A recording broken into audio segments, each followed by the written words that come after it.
My name is Rosaline Stone. I'm 67 years old and a retired high school librarian. I've read more books than most people have seen movies. I've spent a lifetime underlining words, circling facts, and correcting spelling mistakes with a red pen. So imagine how insulting it was when my own daughter handed me a stack of legal papers and said, "Just sign here, Mom. It's nothing complicated." It started on a Wednesday, late spring. The lilacs outside were blooming, and my hands smelled faintly of lavender soap. I had just baked banana bread for my grandson, and the house still smelled like warm cinnamon. That's when they showed up, Alyssa and her husband, Rick, smiling a little too wide, holding a manila folder like it held lottery tickets. "We've been helping you keep up with the bills, right?" Alyssa began.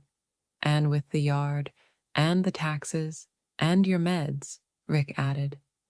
"We thought it'd be easier for everyone if we just simplified a few things." Simplified. That word echoed like a warning bell. They sat me down at the kitchen table and laid out 3 papers, not printed double-sided, not in size 12 font like normal people. No, this looked like the terms and conditions of a bad cell phone contract. Dense, tiny letters, single-spaced. "We had our friend, Greg, he's a lawyer, draw these up. It's just temporary power of attorney stuff, so we can help you with errands, medical decisions, that kind of thing." I reached for my reading glasses. Rick subtly slid a pen toward me. Alyssa's smile froze in place, but I read, slowly, carefully. And the more I read, the more the hair on the back of my neck stood up. I wasn't just giving them permission to make calls on my behalf. I was giving them control over my bank account, my medical directives, my property. "Why is my house listed here?" I asked. "It's just standard," Rick stammered. "It makes refinancing easier. For you?" I pushed the papers back across the table. "I may not see as clearly as I used to, but I'm not blind." They left 20 minutes later. No banana bread was eaten. No hugs were exchanged. That night, I sat in my recliner and stared at the ceiling fan spinning slowly above me. I felt angry, hurt, betrayed. But more than anything, I felt awake. People think getting older means you get softer, slower, easier to push around. They're wrong. You don't survive 6 decades of love, loss, bills, grief, and motherhood without learning a thing or two about fighting back. A few days passed. I thought maybe they'd let it go, that I'd made my point, that they'd remember who raised Alyssa and who paid the mortgage on this house for 31 years without once missing a payment. But no. That Saturday, they came back, this time with coffee and donuts. The kind of peace offering that usually means someone wants something. "You've had a few days to think," Alyssa said, sliding into the chair across from me. "It's not a big deal, Mom," she added, that same syrupy tone in her voice. "We're just trying to help." Rick opened the manila folder again. This time, the stack of papers was thicker, glossy, highlighted sections, tabs like a teacher's binder. "We added a few things, updated the language, made it easier to understand," he said. I didn't touch the coffee. "You think because I'm 67 and live alone, I'm desperate?" I asked. Alyssa flinched. Rick sighed like I was being unreasonable. I asked them to read me the part under the yellow tab. Rick stumbled. Alyssa took over. Her voice faltered around the phrase, "transfer of primary residence." I stopped her. "You want me to hand over the deed to my house," I said. "In exchange for what? Weekly groceries?" They didn't answer. Rick leaned in like he was trying to reason with a stubborn child. It's just a formality. We're not kicking you out. You'll stay here. We'll handle everything so you can rest. Rest. Another code word. Another lie wrapped in kindness. I stood up and walked to the counter.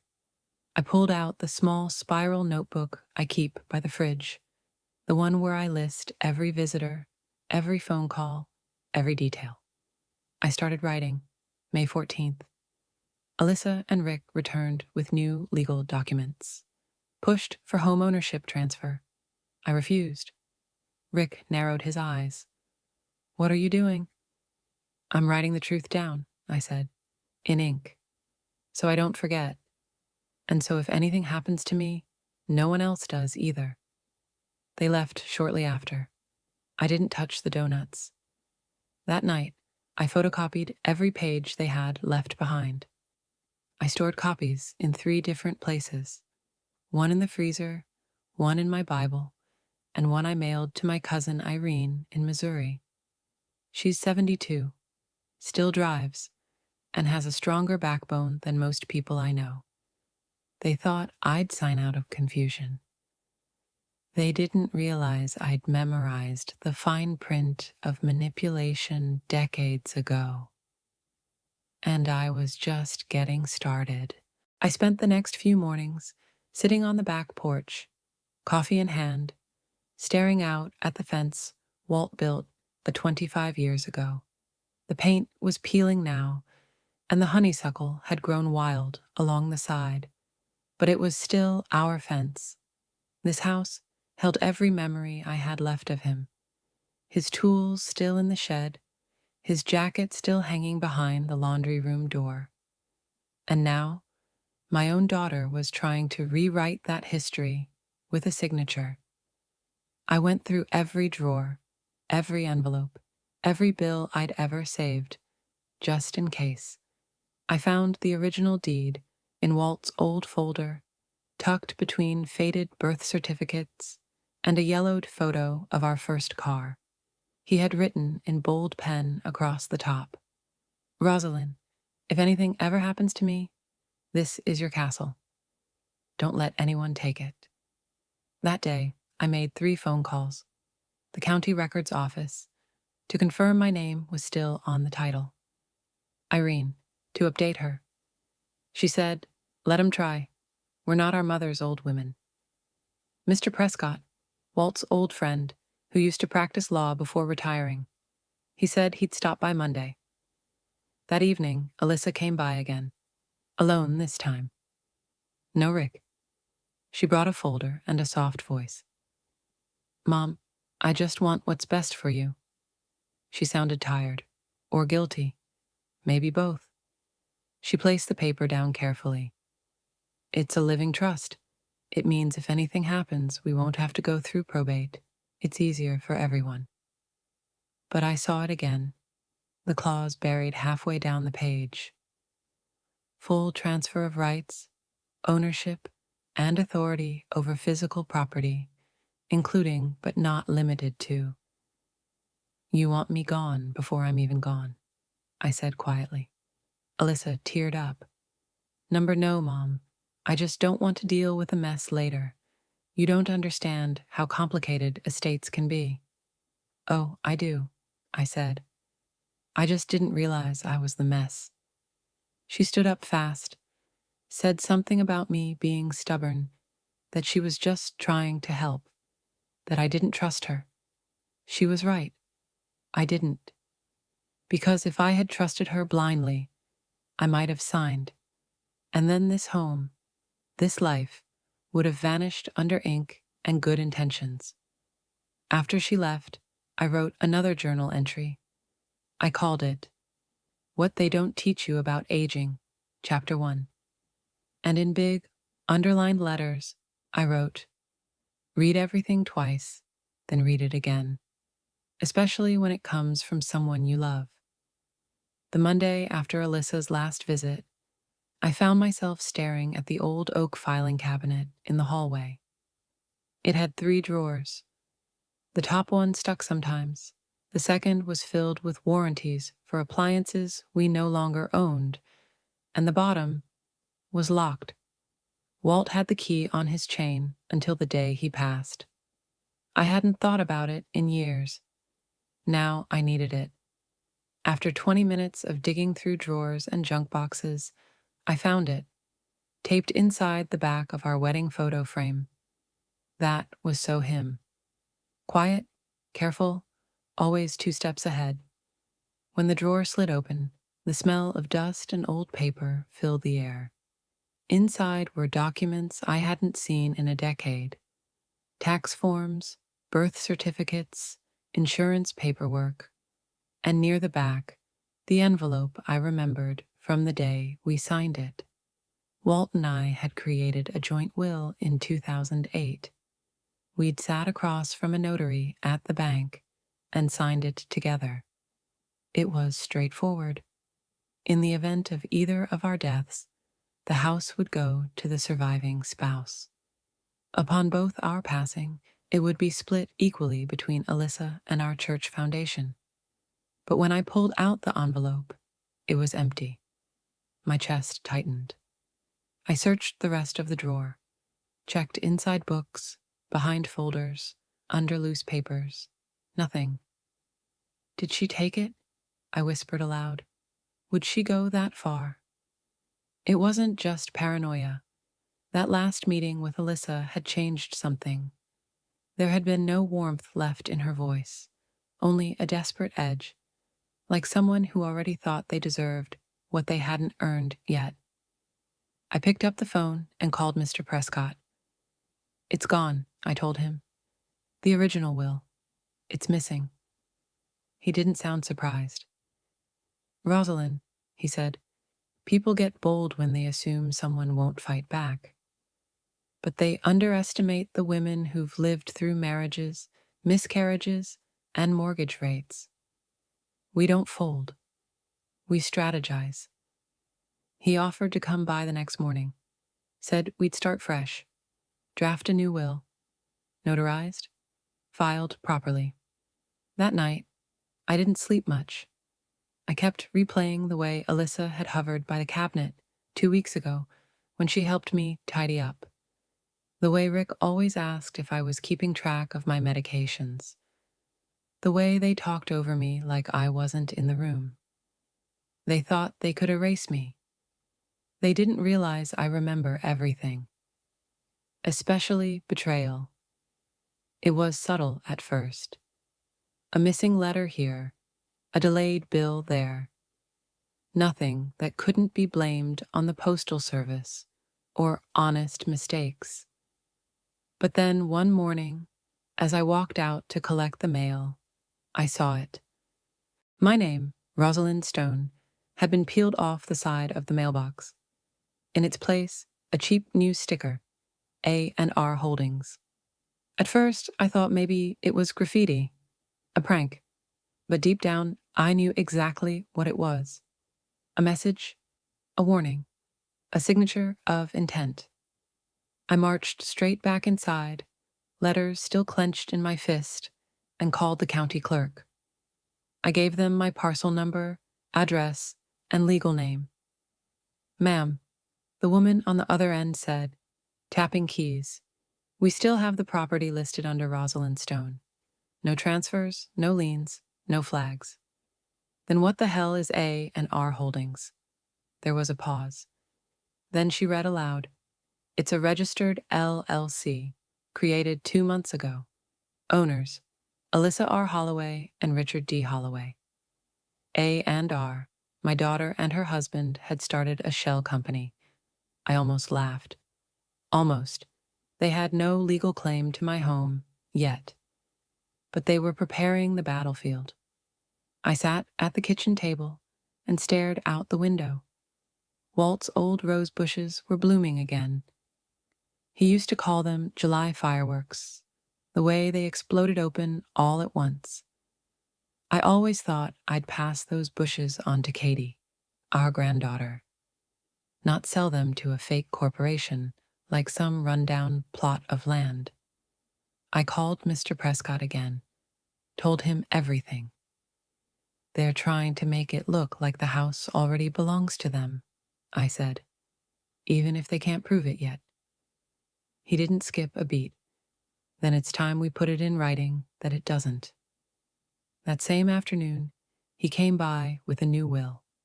Stronger, clearer, legally bulletproof.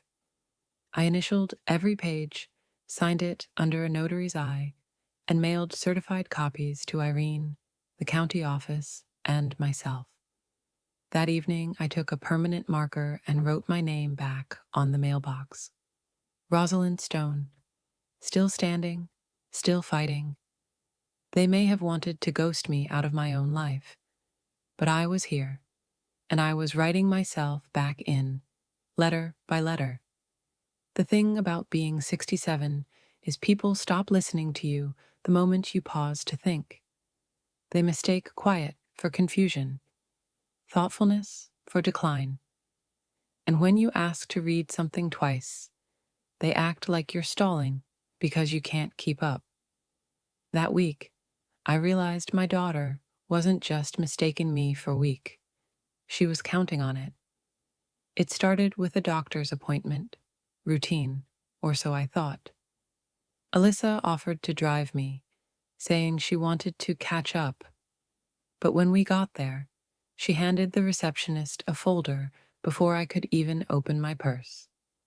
Said she was my medical proxy. I corrected her right there. No, she's not, I said, holding the folder up to the light. Who added these forms? Alyssa flushed, muttered something about a mix-up. But I didn't miss the look between her and the nurse. A flicker of she's old, just let it go. Later that night, I checked my MyHealth portal. Password still worked, thank God. No changes to my profile, yet. That same week, I found out the water bill hadn't been paid. Then the phone line dropped. Then the bank sent me a notification that my account access had been delegated. I didn't delegate anything. Rick had called the bank posing as me. Claimed I was in early dementia and needed support. I couldn't prove it. But I knew. Cornered. Not confused. I made another call to Mr. Prescott. This time we added medical protections and banking clauses to my new will. He called it a preemptive firewall. I called it war armor.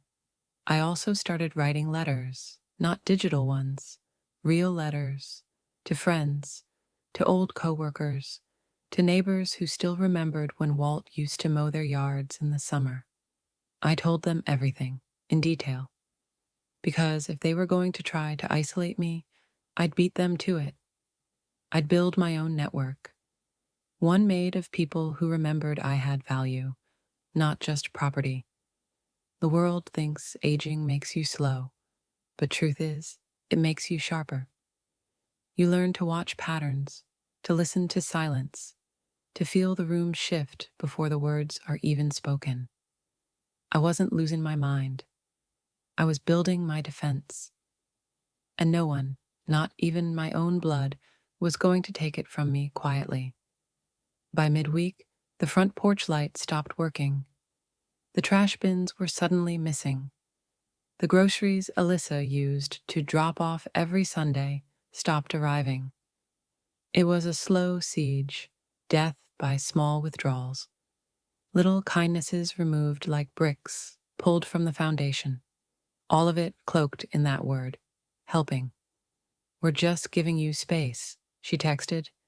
Didn't want to overwhelm you. But it wasn't space, it was silence. Strategic, cold, and calculated. I started taking photos of everything. The mailbox, the porch, the disconnection notices. I kept a binder labeled evidence, my handwriting neat and deliberate. If they were building a case to take things from me, I was building one to take it back. Mr. Prescott called again. He'd heard whispers through a friend in real estate. A company called A&R Holdings had inquired about the availability of my house. They're testing the waters, Rosalind, he said. trying to get a feel for what they can get away with. I felt the old librarian in me stir, the same woman who once stopped a school board meeting with a quote from the Constitution. I wasn't just a mother or a widow, I was a record keeper, a witness. So I made flyers, simple ones. Rosalind Stone lives here. This house is not for sale. Any inquiries are considered harassment. I taped them to the inside of the front windows. I laminated a copy and staked it in the front yard. The next day, a man in khakis rang the bell. Said he was with a property development group, casually asking if the home was in transition. I smiled sweetly and said, "Only transition here is from trust to betrayal." "Would you like a copy of the cease and desist I prepared?" He left. Fast. That night, Alyssa called. "Why are you making this so hard?" she snapped. "I'm not making anything," I replied. "I'm just not playing dead." She hung up, but I didn't. I sat down with my binder and wrote. Today I stopped waiting to be saved. I started defending my worth. Because this wasn't just about property anymore. It was about dignity, about legacy, about a woman's right to not be quietly erased. And if they wanted a war, they just got one. It happened on a Wednesday. I had just brewed my second cup of coffee and was settling into my chair. Walt's old recliner, the one that groaned like an old friend every time you sat in it, when I noticed something was off. The television, which I never moved, was unplugged and turned at a strange angle. The blanket I always folded on the armrest was gone, and worst of all, the family photos along the mantel had been rearranged, several missing, others replaced with newer prints of Alyssa, Rick, and Katie I didn't own. My stomach turned, not from fear, from rage. Someone had been inside. I walked the house slowly, checking every door, every window. Nothing was broken, no sign of forced entry. But the spare key I used to hide under the ceramic frog in the garden, it was missing. I called Alyssa. No answer. I called Rick, straight to voicemail. By evening I was pacing the kitchen. I opened the pantry to find the snacks I kept for Katie gone. In their place, 2 neatly stacked boxes of protein bars and low-sodium soup. Like someone had curated my life. This wasn't theft. This was a quiet invasion. I called the locksmith the next morning. Had every lock changed, even the one on the old storm cellar no one used anymore. When he asked if I wanted duplicates made, I said, just one set, for me and no one else. That afternoon, I installed a security camera facing the porch. Mr. Prescott dropped off a printed notice declaring that any unauthorized entry onto the property would be considered trespassing. I taped it inside the window right next to my name. Then I went into the living room and sat in that recliner, alone. I thought about Walt, about how we built this home one pay stub at a time, how he used to say, "Rosie, this house isn't just wood and nails, it's your spine when mine gives out." I clutched the worn armrest and whispered, "Still standing, Walt. Still mine." I wrote another journal entry that night. Title: You can't stage a takeover in a woman's house and expect her not to notice. Let them think I was fragile. Let them underestimate me. Because every inch they tried to erase, I was reclaiming it, one room at a time. 2 days later, Alyssa texted, "Family meeting, Sunday, noon. Just want to clear the air." No explanation, no apology, no asking if I was available. Just a mandate, like I was some employee being summoned to a review. I didn't respond, but I did prepare. I baked a fresh lemon loaf, the one Katie used to beg for every summer. I set out tea. I cleaned the house not because they were coming, but because I wanted it to shine. For me, Sunday came. They arrived 10 minutes late. Rick carried a leather folder under his arm. Alyssa wore that neutral face I'd come to know. Polished, tight, practiced. Katie trailed behind, quiet, fiddling with her phone. We sat. They didn't touch the lemon loaf. "Mom," Alyssa began, "we feel like things have gotten tense. You've taken steps that make it seem like you don't trust us." "Is that what this is about?" I asked. "My trust? Or your control?" Rick jumped in. "It's about planning for the future. You're alone in a big house. What if something happens?" "Something already did," I said, locking eyes with him.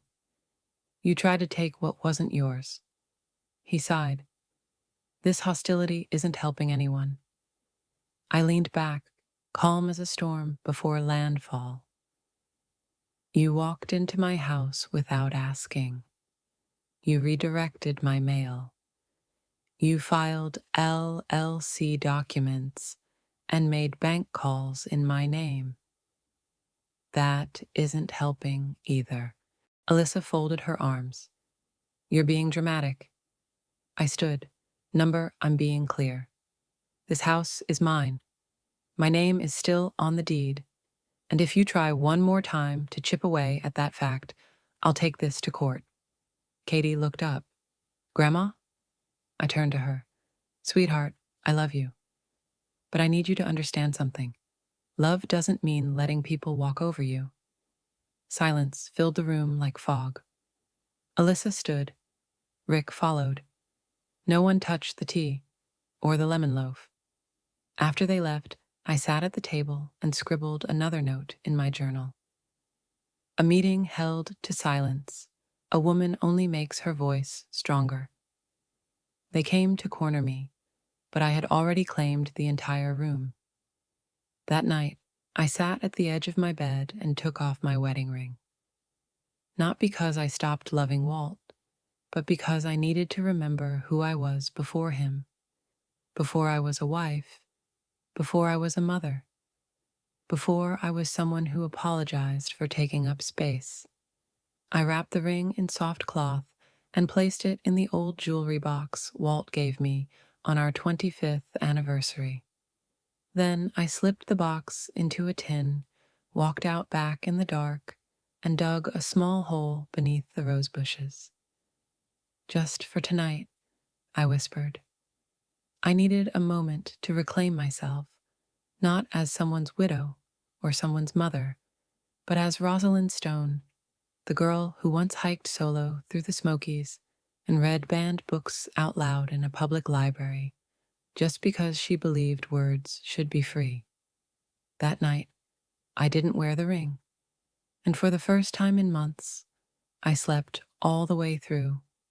The next morning, I retrieved it, cleaned the dirt away, slipped it back onto my finger with quiet reverence. But something had shifted, not in the ring, in me. I started making lists, concrete ones. Call the land records office to verify the deed. Again, add a camera to the back porch. Register a formal complaint with the state about medical impersonation. Set up a trust, not just a will. Mr. Prescott helped with most of it. He kept calling me a one-woman task force. I liked that. It made me smile. But there was one task I had to do alone. I drove to the small church on the edge of town, the one Walt and I used to visit on Easter. I sat in the back pew, breathed in the scent of wood and old hymnals, and whispered, "Thank you for loving me, but I have to love me now, too." That afternoon, I framed a new photo. Just me, holding a cup of coffee on the front porch, the wind lifting my hair. I placed it on the mantel where a family portrait used to sit, because some things fade, others are reclaimed. The knock came just after dusk. 2 sharp raps on the front door. Not the mailman, not a neighbor. It was the kind of knock that carried weight, intention. I took a breath, slipped off my apron, and opened the door. Rick. He stood with both hands in his jacket pockets, a false smile barely covering whatever script he'd prepared. "Hey, Rosalind," he said, like we were still pretending. "Just wanted to check in, see how you're doing." I didn't move. "I'm doing just fine." His eyes shifted to the security camera mounted above the porch. He noticed. "Good. Can I come in?" "No." I said it calmly, evenly. It surprised even me. He blinked like he didn't expect it. "You know, Alyssa's really upset," he started. "She just wanted what's best for you. All this legal stuff, it's gotten way out of hand. Because you made it that way." His jaw tightened. "We thought we'd help manage things, so you wouldn't have to worry."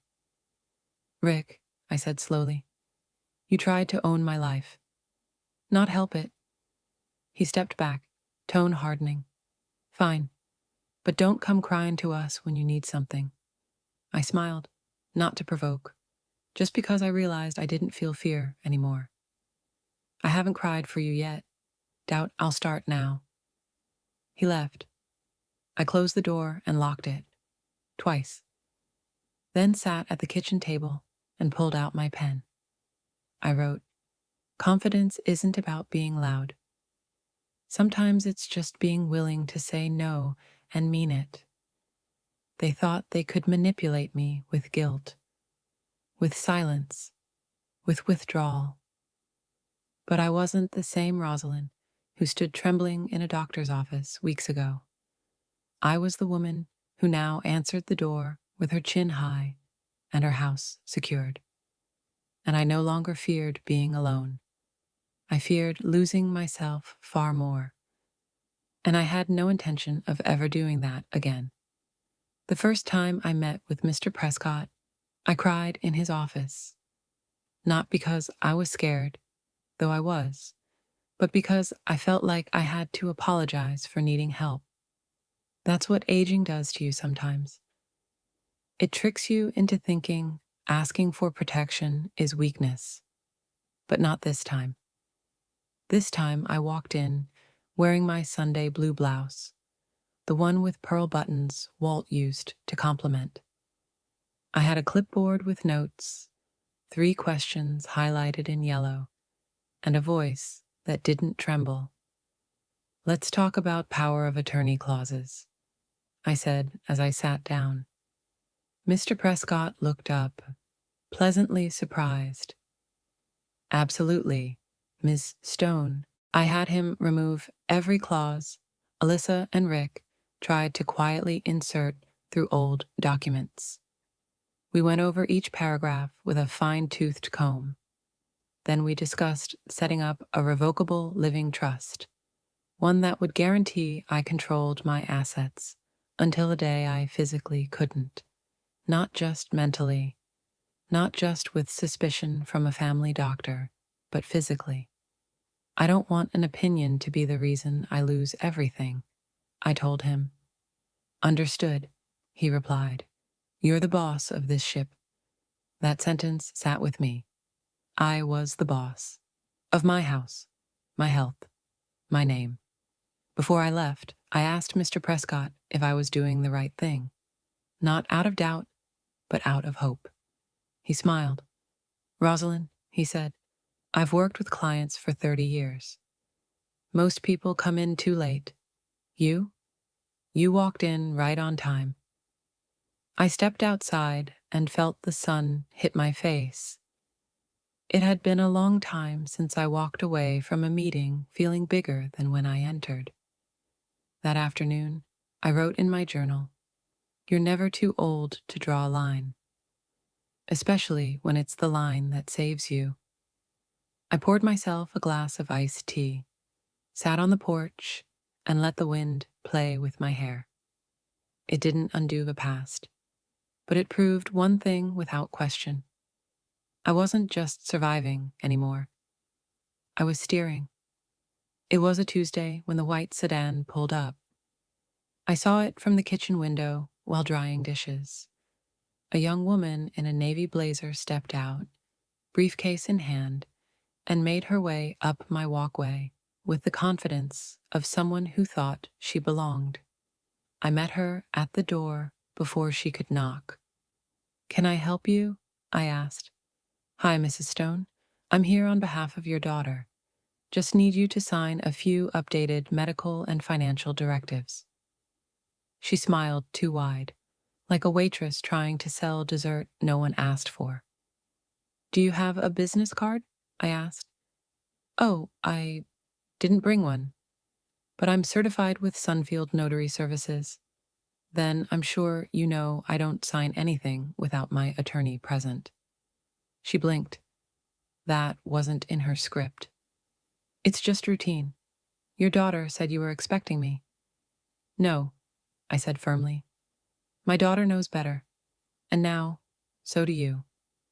I shut the door. Not with a slam, just with the quiet dignity of a woman who no longer mistakes manipulation for love. I called Mr. Prescott immediately. He was livid. Said they were trying to pressure me into signing under false pretenses, possibly even commit notarial fraud. He documented the incident and told me if it happened again, we'd have grounds for a restraining order. I sat on the couch, heart racing, but not with fear, with clarity. This wasn't about papers. It was about control. They wanted to box me in with signatures I didn't understand, to use ink and smiling strangers to erase everything I had fought to reclaim. But they underestimated me. Again, I lit a candle, opened my notebook, and wrote, "Just because it's presented with a smile doesn't mean it's safe. Trust your gut and your lawyer." The notary left without a single signature, and I gained something far more valuable: proof that I was strong enough to say no, again and again, until it stuck. It was just after 4 p.m. when I heard a soft knock, 3 gentle taps, not urgent, not demanding. I opened the door, and there stood Katie, my granddaughter, holding a brown paper bag and wearing her school backpack. "Hi, Grandma," she said, eyes unsure. "I walked from the bus stop. Mom doesn't know." I froze, then stepped aside. "Come in, baby."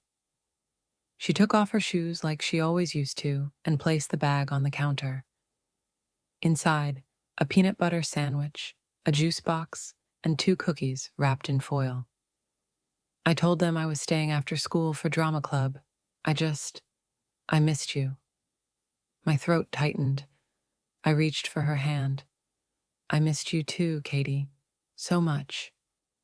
We sat at the kitchen table, just the 2 of us, like we used to every Sunday. She told me about her science project, about how she was learning to play the flute, and how Dad seemed grumpy all the time now. "They don't talk about you," she said. "Like if they pretend hard enough, you'll just disappear." I smiled sadly. "I'm not going anywhere, sweetheart. Not until I'm good and ready." She looked up. "They say you're being difficult, that you're making things hard." I took a deep breath. Sometimes doing the right thing is hard, but it doesn't make it wrong. She nodded slowly, chewing her sandwich in silence. Then she reached into her backpack and pulled out a Polaroid photo. Us, 2 years ago, at the lake. I had forgotten all about it. She slid it across the table. "I keep it with me," she said, "so I don't forget." I blinked back tears. After an hour, she hugged me tighter than she ever had, then slipped out the back door so no one would see. I watched her walk down the street until she disappeared around the corner. That night, I taped the photo to my bathroom mirror and wrote in my journal, "Truth needs no announcement. It lives quietly in peanut butter sandwiches and small rebellions." They tried to erase me from her life, but love leaves fingerprints, and mine were still there. The call came at 10:42 a.m. on a Thursday. Hello, is this Mrs. Rosalind Stone? Speaking. This is Deborah from First National. I just wanted to verify that you've requested a transfer of $12,000 to a new investment account under a shared name with Rick Jameson. I felt my hand go cold. No, I did not. I'm glad we called to confirm. It was flagged as unusual activity. The account was linked with an old joint document from last year. That document, one I never remembered signing, was now being used to siphon away my savings. Deborah, I said, voice steady despite the quake in my chest, please freeze any pending transfers. I'm contacting my attorney now. She assured me she would. I hung up and called Mr. Prescott immediately. They're getting desperate, he said, and sloppy. We spent the next 3 hours on calls. He filed a cease and desist letter to the bank. We reviewed my entire financial history. I found withdrawals I hadn't authorized, small ones at first, then bolder. And just like that, the final puzzle piece slid into place. They weren't waiting for me to die. They were preparing to erase me, slowly, quietly, legally. But they forgot something critical. I was watching now. That evening, I sat at the kitchen table and opened the ledger I had kept since my 20s. Every job, every mortgage payment, every tax return. I had proof of my life, my labor, my name. I took out a pen and added one more line. March 12th. Attempted theft stopped. Assets secured. Heart intact. Then I added another. Trust rebuilt, not in them. In me. The sun dipped low outside, painting the room in gold. They had underestimated me again. They saw an old woman, slow and fragile. But what they missed was this. I'd spent my whole life learning how to hold things together, and I was done letting anyone tear it apart. It was a crisp Monday morning when Mr. Prescott emailed me a copy of the letter. The subject line read, Formal notification, unauthorized activity, and misuse of POA. It wasn't just legal language. It was a declaration, a line in the sand, in bold, centered type, to Ms. Alyssa Jameson and Mr. Rick Jameson. This letter serves as formal notice that any further attempts to access, manage, or redirect the personal, medical, or financial affairs of Mrs. Rosalind Stone will be considered harassment and will result in immediate legal action. I stared at the screen, my heart thudding, not with anxiety, but with affirmation. It felt like my dignity, once taken in whispers and forged signatures, had finally found its voice in black ink and legal headers. Mr. Prescott called shortly after. They'll receive the letter today via email and certified mail, he said. They won't be able to say they didn't know. What happens next? I asked. That's up to them. But your side is covered. You're protected. Later that day, I watched from the front window as the mail truck slid up to their driveway, 4 houses down. I didn't see Alyssa retrieve it, but I imagined her face, reading each word. They couldn't hide behind silence anymore, couldn't play innocent, couldn't gaslight me into thinking I was imagining the manipulation. No more notaries at my door, no more secret withdrawals, no more pretending.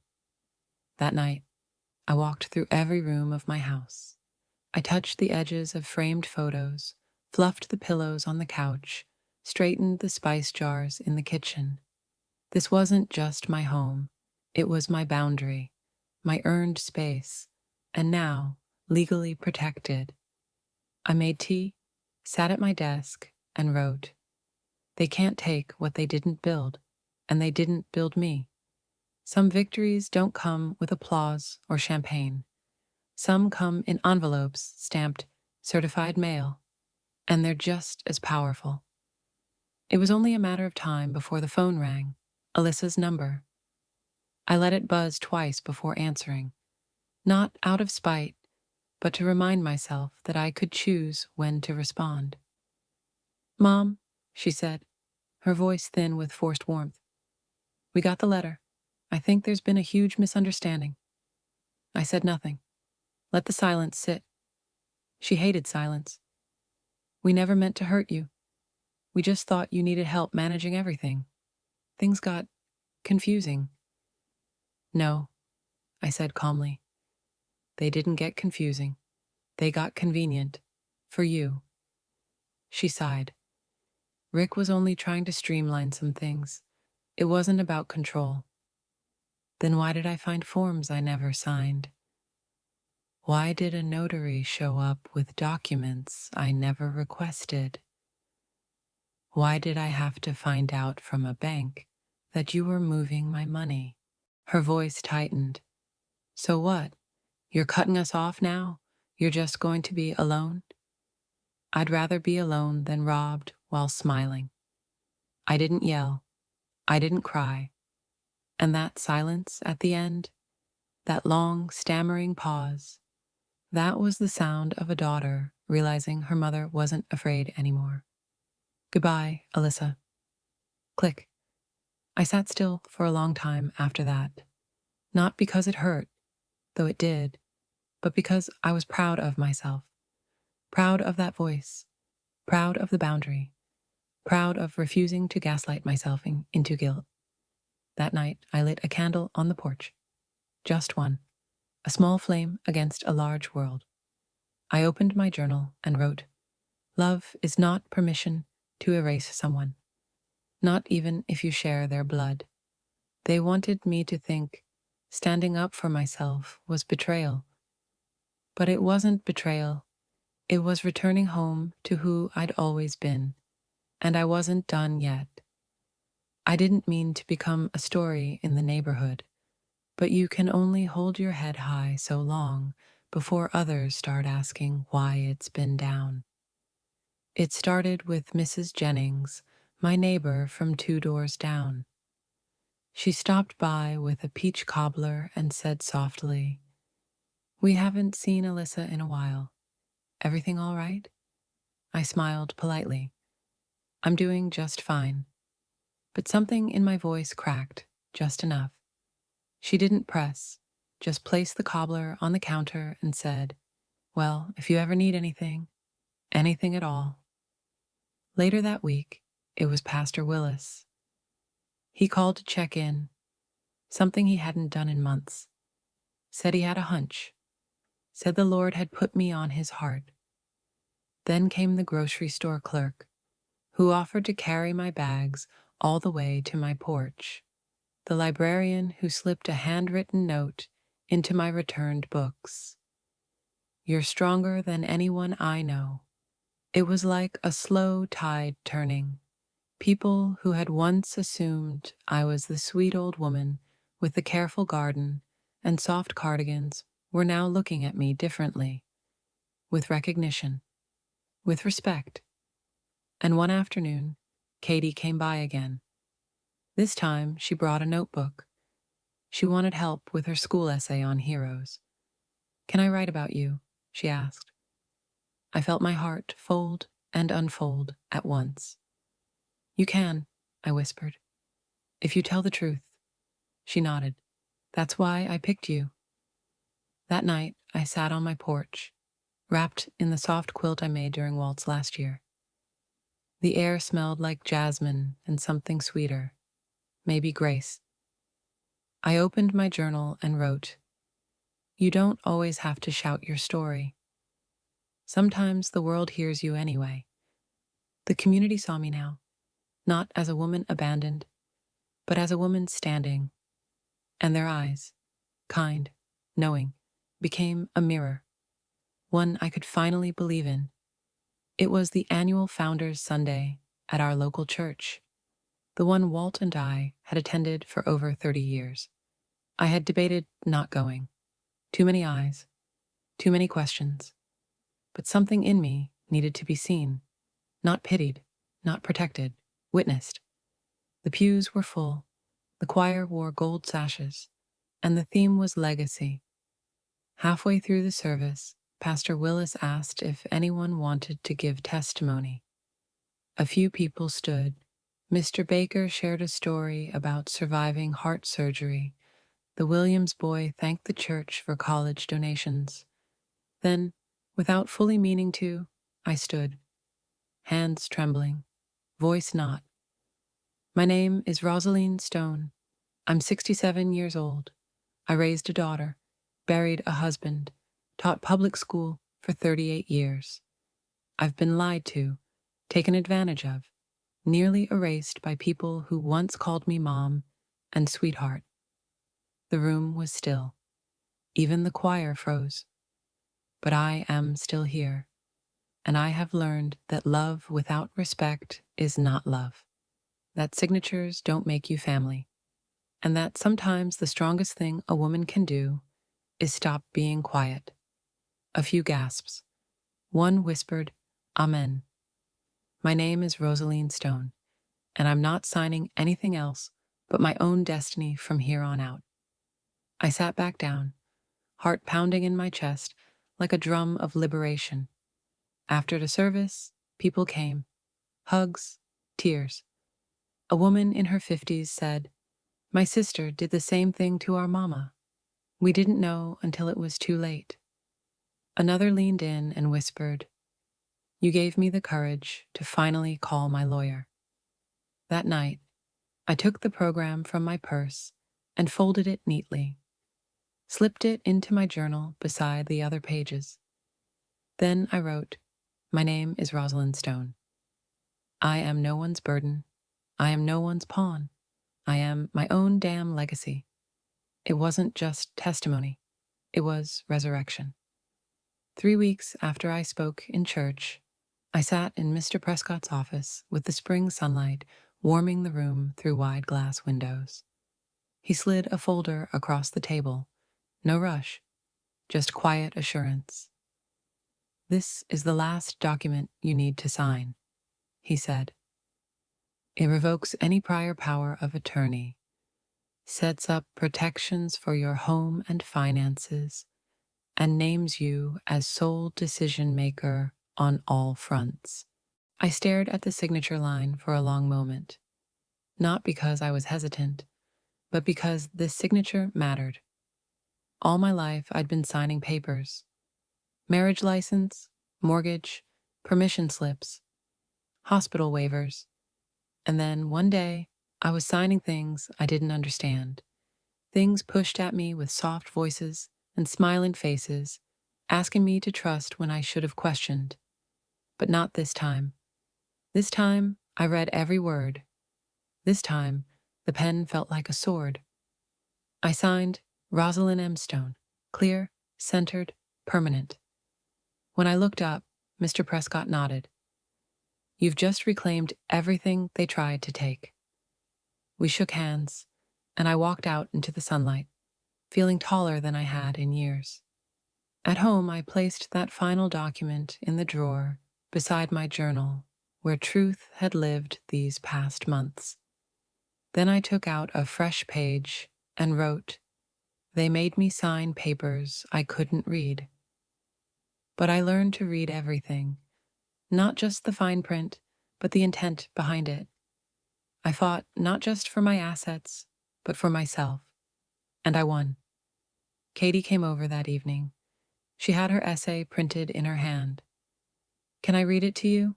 She asked, and she did. The last line? My grandma is not just strong. She's the reason I know what strength is. We cried a little, laughed more, ate cobbler from a chipped blue bowl. And when the porch light came on, I stood in the doorway and whispered to myself, You are free. You are home. You are whole. This is my true story, and now it belongs to me.